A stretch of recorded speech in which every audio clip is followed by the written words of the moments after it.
The calendar has finally turned and March Madness is upon us. That means it is season time for the Marvelous One, Dan Marver, here on the Sports Cubicle. It's the Marvelous One, Dan Marver, Devin Tingle, Paul Chivari, and myself, Mike Mercado. And while I would be more than happy to talk about some brackets, to talk about some local high school sports, to talk about both the men and the women getting ready for some tourney time, there was some big news that happened over this week, and it may have been a foregone conclusion that this was going to go down, but it officially has happened. The end of an era continues over at the Madhouse and Madison as Patrick Kane is now heading to the Eastern Conference as he is now a New York Ranger. They get a couple second-round draft picks, a body and whatnot, but the big story, and we're going to get into something I found interesting over at The Athletic about this entire process, but Marvelous One,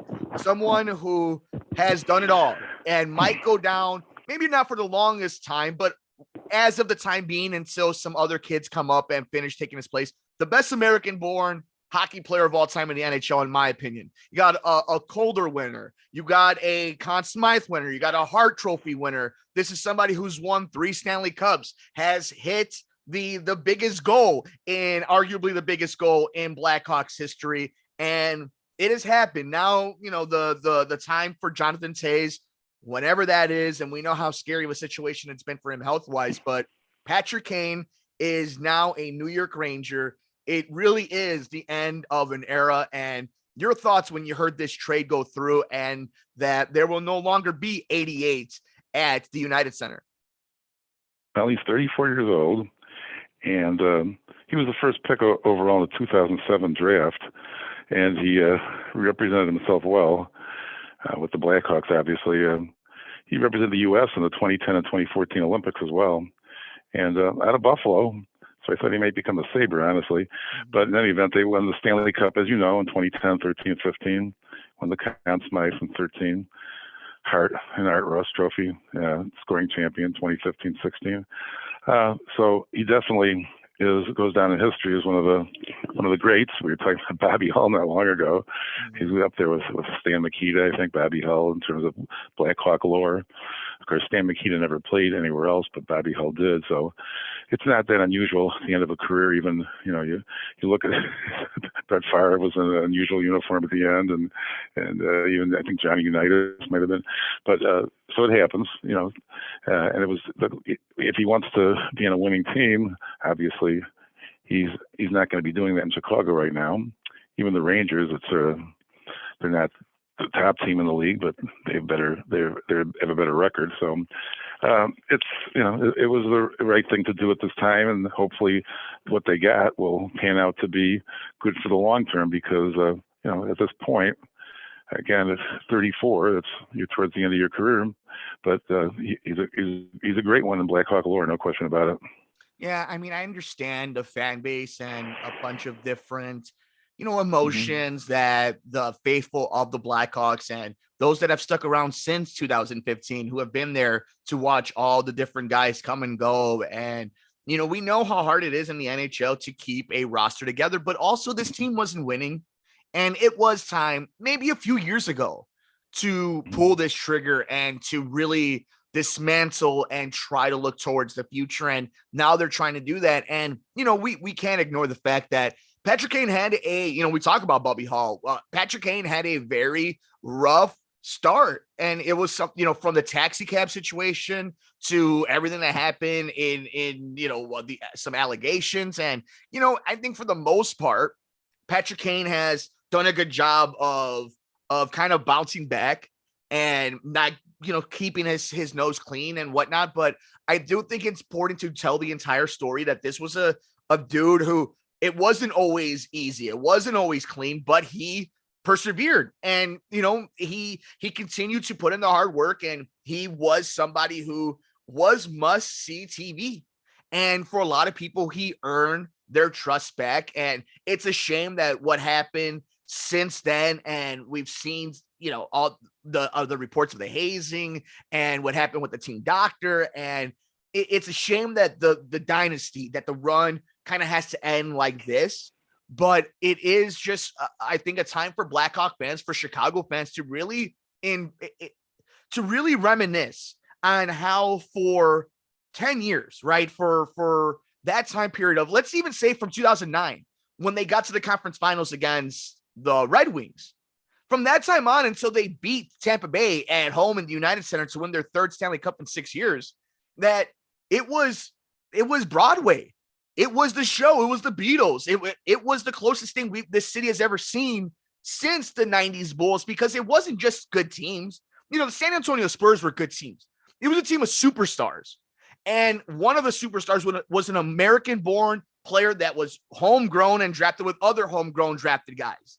And it's a real full story with ups and downs. And I think that in itself is something that we all really just, when time comes, we're all going to realize just how special of a moment it was in time for those Blackhawks teams and to watch the career that was Patrick Kane. But Marvelous, I want to run this by you. This is a story that I saw over at The Athletic.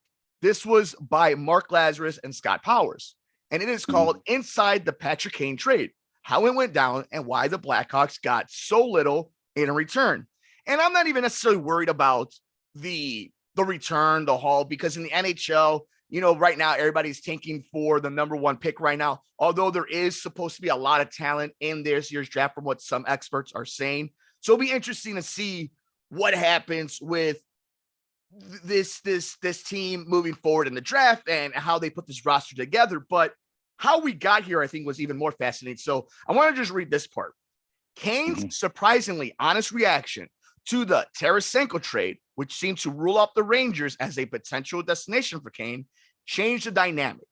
Kane said that he was, quote, not like the happiest, quote, to hear about the trade, and flat out admitted that he was intrigued by the idea of playing for the Rangers. And Rangers GM Chris Drury surely saw that. There were other teams interested in Kane, such as Dallas, Carolina, Vegas, and Edmonton. But it became clear that Kane only had eyes for New York, and the Rangers knew it. Further destroying any leverage Davison might have had, Kane's disappointment was not accompanied by a decision. And so more time passed, and more players around the league were traded for first rounders. Not that anyone will ever say it publicly, but there was growing frustration within the Blackhawks organization over Kane's dithering. And you guys could read the entire article. They mentioned trading away Alex DeBrincat and letting Dylan Strome leave as free agents as a big rift between the Blackhawks and Davison and the entire organization with Patrick Kane. So you hear that, Marvelous, and are you what do you think the fan base reaction to Kane will be beyond the legacy, the frustrating part of will he, won't he, the dragging of the feet, even though it's a big decision, they put themselves now in a position where it wasn't as value of a move as it could have been for somebody who's still a very dynamic player in today's league who could still score. What do you think about how it kind of played out? Well, I think that he would have had more value earlier, perhaps a year ago.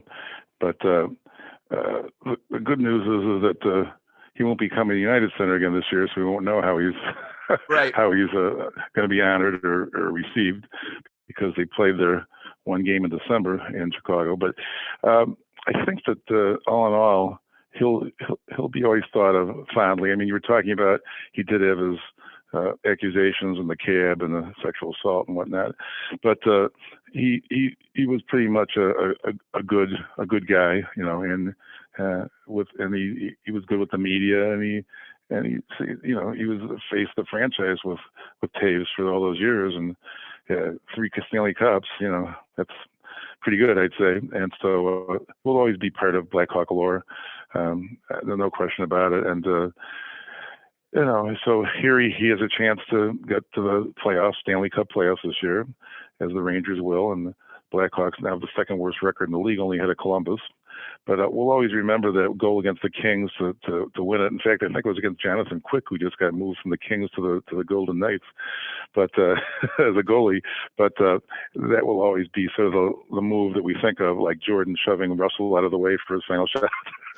That corner shot was pretty amazing. It was like an impossible angle, and right along the goal line, and he managed to get that winning goal to get that Cub victory over the Kings, and that was, the Blackhawk lore forever and ever. So that will be the kind of thing he's remembered for, and that's what I said about Hull too. I mean, you can look at their personal lives or whatnot, but in terms of athletics, and he's got the goods.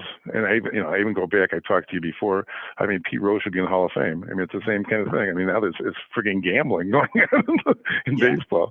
It's ridiculous, but that's another subject. But Kane will always be a part of Blackhawk lore because of the Stanley Cups, no question about it. I 100% agree with the Pete Rose thing, and we could talk about that forever. But, sticking on target of what we're talking about, because we could go all day on baseball writers of America, and some hypocrisy that goes on. But I will say for Patrick Kane, there's, obviously I turned 33 this year, and one of the best sports moments of my life is the 2016 Cubs winning the World Series, right? That November 2nd evening going into November 3rd, early morning, and everything that happened. It's the greatest team, greatest season ever. And I'd argue that the 2013 Blackhawks, or they may not have been the best team, but that 2013 Blackhawks team, there was something just special about it. It's my second favorite team that's ever won a championship in Chicago. And obviously that Flyers series, that Blackhawks team filled the void in this city. And people always kind of ask, like, how did it grab hold of Chicago for those many years? And it was the idea of the superstardom. They were fun to watch. It was a hot ticket, but it was magical. The Bears weren't good. The White Sox hadn't won a World Series 4 years before the first time they got to the conference finals. And then the Cubs were still years away. And then you think about it, it kind of transitioned into the Cubs run. So there was something in the magical run of that time where, and I want to take back Chicago fans. In 2009, when the Blackhawks are in the conference finals against the Red Wings, don't forget who's now making superstar plays in huge big time series. Derrick Rose, Joakim Noah, and the Chicago Bulls. Right. And then you have this Blackhawks team going on runs. And a White Sox team that has a good division win, and the Cubs. This was a golden era, Marvelous. Right. There was no question about it. It was a golden era indeed. And, with the Cubs in 16, of course, that's more than a generational win at this point. I mean, it's, my father never saw that, and his father might have seen it. I think so, back in the 1900-somethings. But it's a thing. The sports, what a fan is. It's a fanatic. You're a fanatic, so that's what we are. We're fanatics, and when there's success, it's marvelous, and we revel in it. Even, I'm going to a bunch of high school games and college games in the last week, and I revel in that. I was at various college games, and it's always emotional to go to their senior night. So, it's quite interesting that way. So, but in terms of that, with regard to that, it's just a marvelous thing to experience. So I think it's just one of those moments that I think we all, all the complicatedness, it is something that you can enjoy, you can be critical of, but at the end of the day, it was a fabulous time. If you were a sports fan in Chicago, to watch an all-time great in Patrick Kane do his thing, and a team really cement themselves, not just in the city's history, but in all of sports history, and help make a sport cool, help the NHL get to a point where they were going to make deals with Turner Network and ESPN again. And that's a lot to do with the Blackhawks and the Penguins and the Kings and these teams of that era. And Patrick Kane was a big part of that. Before we get out of here, it's Connor Bedard. If Blackhawk fans, you're tanking for this kid, Connor Bedard. There haven't been, even in the NHL, if you're not the biggest hockey fan, we all know, if you're a sports fan, you hear who are the top guys, who's going to be the number one pick of a sport. This is that kid. So we'll see what happens with that. But what wasn't exciting was seeing Patrick Kane end up on a brand new ice rink wearing a new sweater. But just because Yeah, it happens. Just because the days have gone doesn't mean you can't reminisce.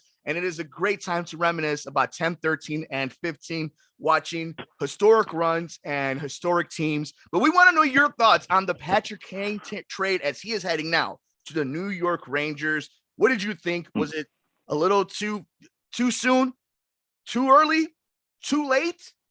Should you have waited till the offseason? We want to know your thoughts. We're on Twitter at Sports Cubicle TV. Make sure you're keeping it tuned into the show in the next few weeks. We have a savant in baseball and Paulie, but you talk about savants. Wait until you hear what the nuggets that the Marvelous One has about college basketball over the next few weeks. So stay tuned for that. We're here on the Sports Cubicle. It's the Marvelous One, Dan Marver. It's Devin Tingle. It's Paul Chivari. I'm Mike Mercado.